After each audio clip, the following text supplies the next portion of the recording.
Hey, welcome to Taji's World of Books and welcome to another book recommendation video.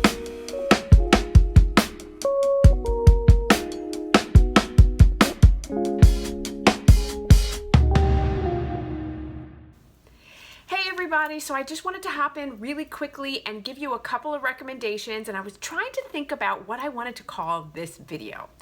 So what all these books have in common is that they are super angsty, they have broken heroes, they are dark, and they are glorious, and they're smutty. So, I don't know, take what you will from that, but I think that these are broken, angsty heroes that make all the wrong decisions for all the right reasons, and you love them so much, and you just want to see it all go well, but you just want to slap them upside the head and say, get it together.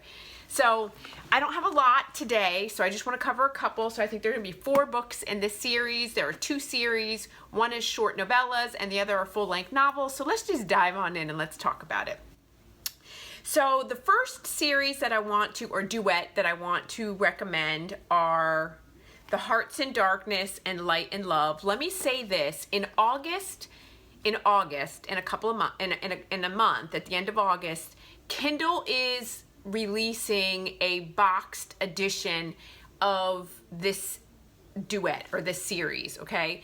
And so in the Kindle edition, you're going to have 4 books in essence. You'll have Hearts in Darkness, then you'll have a little novella. Don't remember the name of it, but it literally takes place the next day after this.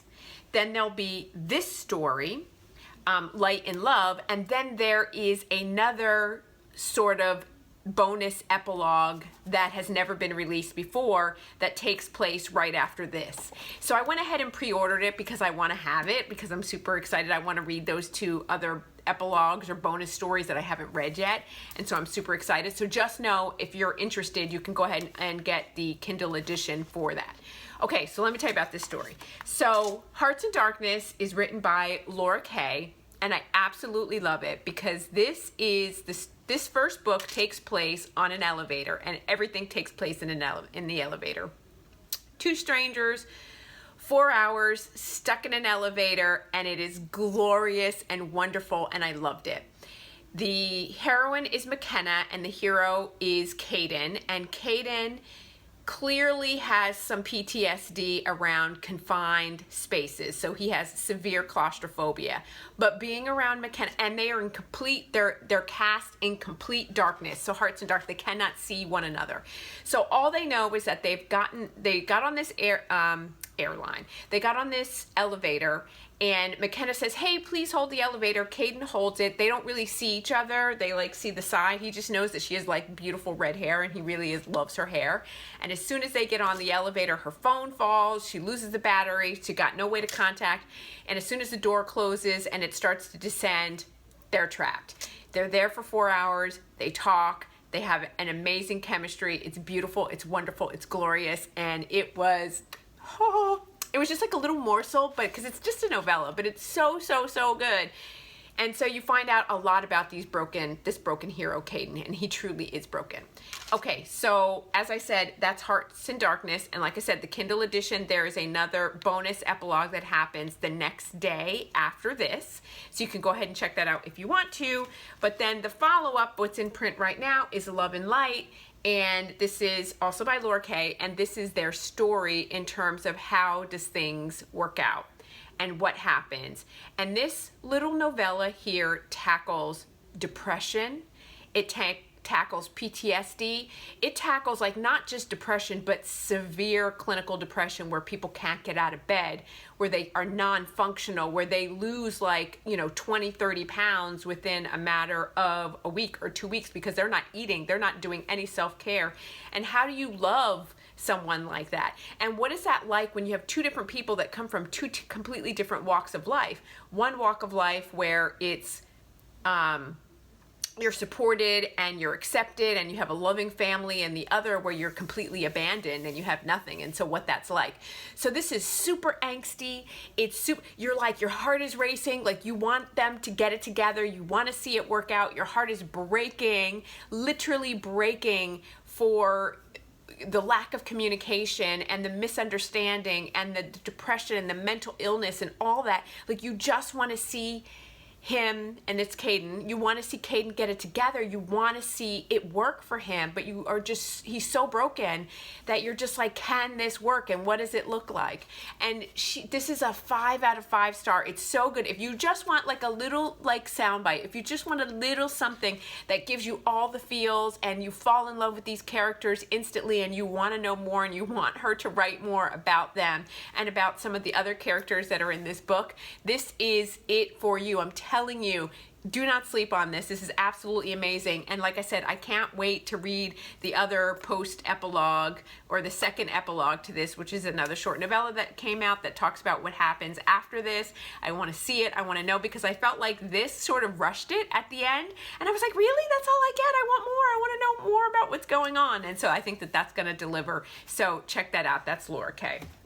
Okay, so then let's talk about the other series that I have had on my TBR for a long time, and I want to kick myself because I'm like, why did I wait so long to read this? Because this is the bee's knees. This is so beautiful. I've had such an amazing reading, couple of weeks. Like, everything that I've read has been absolutely amazing, and I'm so worried, because when you read so much good stuff, that you have to have like a dud that's coming in. So I don't know, like, I think the book I'm reading right now is kind of crappy, but I'll talk about that later. But anyway, this is Laurelin Paige, and this is First Touch and Last Kiss, and I've had this forever, and I don't know why I didn't I love this. Oh my god, I love it so much. What do I want to tell you about this series? This is angsty to the next level, but some of it's like artificial angst, because it's like, just talk, you guys, just talk. If people would just communicate, it would be so good. But it's like suspense, mystery, whodunit, what's happening, lies, intrigue. I love that it says it's gritty, edgy, dark, compelling. First Touch pulls no punches and just might leave you reeling. And I'm saying, you're like, what the hell? So this story takes place, and it's Emily Wayborn, and it takes place when she gets a message. She's best friend with a girl named Amber, and her and Amber have grown up together, and her and Amber have become sugar babies. Basically, they have learned to wheel and deal rich older men to get what they want, to support their lifestyles, to support them. And they were masters at doing this, like just masters at getting these dudes to buy everything and traipse them all around the world and just really support them. Okay, so something happens, you don't know what, and Emily and Amber have a falling out. And they have lost contact, and now Emily has taken on a new life and is like working in Hollywood and is a voiceover actress and is doing quite well for herself. One night she gets a message. This all happens in the first couple pages of the book. One night she gets a message from Amber, and Amber says, hey, do you happen to remember where that blue raincoat is that I left with you? I love that. I miss that. Let me know. Bye. She hasn't heard from her in like 8 years. Blue raincoat is their code word for I'm in trouble, come and get me. And so Emily then knows that something is wrong with Amber, and regardless that it's been 7, 8 years, she's like, I need to find she saved me so many times, I need to go back and find her. And so she then embarks on a mission to find out everything that she can to find out where Amber is. And that means that she has to cross paths with Reeves Salas. And Reeves Salas is a dark and dangerous character that has ties with the Greek mob.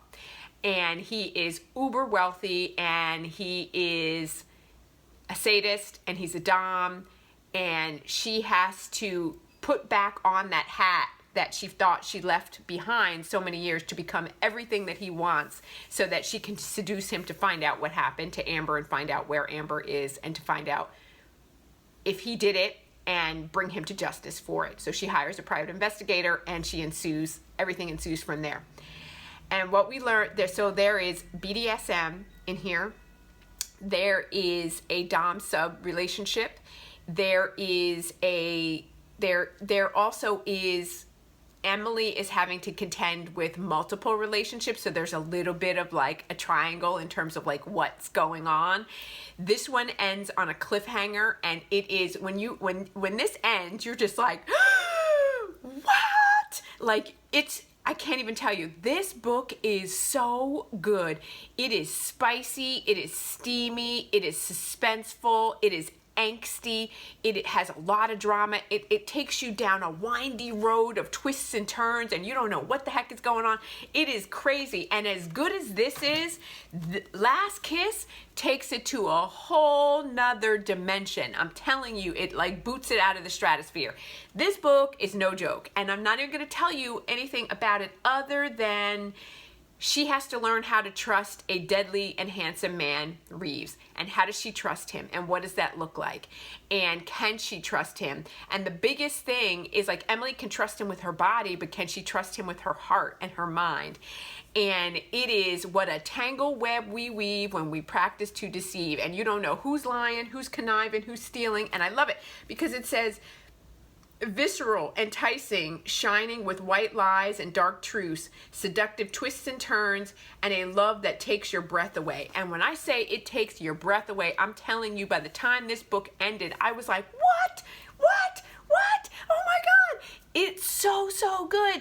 I loved it so much. When I say that this is like a 5 out of 5 star, I was not expecting it.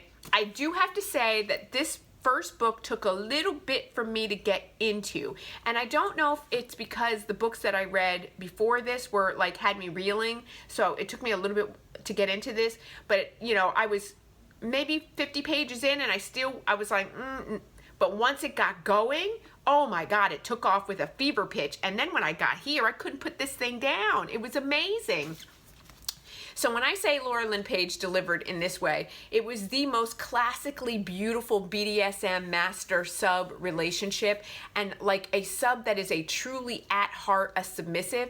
And it was an interesting dynamic between all of the characters, and I don't want to mention any of the characters because I don't want to give any spoilers, but it was just who was the relationship truly with, and who was the first master, and who was the first dom, and you know, who was collared, and what did that look like. And if you read this, or if you read it, you're going to know what I'm talking about, because it's very different than what you truly think in terms of where love lies, and who are your first loves, and who are your loyalties to, and who do you trust, and what does that look like. And solving a mystery and understanding the dynamics, and looking at drug addiction, and looking at, like, you know, all of the different things that impact relationships outside of just lying and deceit and a breakdown in communication. It just was so powerful and so good. So if you're looking for both of these series, like I said, are angsty for different reasons. This took angst to a whole nother level, but they're angsty for different reasons. They both have broken characters that suffer from mental illness, that suffer from depression, that, you know, this is, you know, some drug addiction over here. This is more straight mental illness and depression. This has, certainly in this book, there is drug addiction and depression and mental illness that comes out as well. But they are so good. So if you're looking for broken heroes, and you want to see the people that love them to health, and you want to see them have an HEA or a semblance of an HEA, check those books out. They are definitely, both of them are 5 out of 5 stars. So if you want a good read and you want to be taken to the edge, check them out. You'll absolutely love it. So that is a quick review that I have for you guys on Angsty Dark Heroes. So please like and subscribe. Click the notification bell so you know when I upload new videos. You know I upload new videos every Monday, Wednesday, and Friday. And I hope that you come and check me out and hang out with me some more and leave comments. I love interacting with you guys, and I love hearing what you guys think of the videos that I'm making and the content. And so I so appreciate you, especially those that comment regularly. I love to hear from you. And so thank you so much for all of your support. I feel truly honored and blessed to have all of you guys in my life. So that is all that I have for today, and I will see you soon. Bye!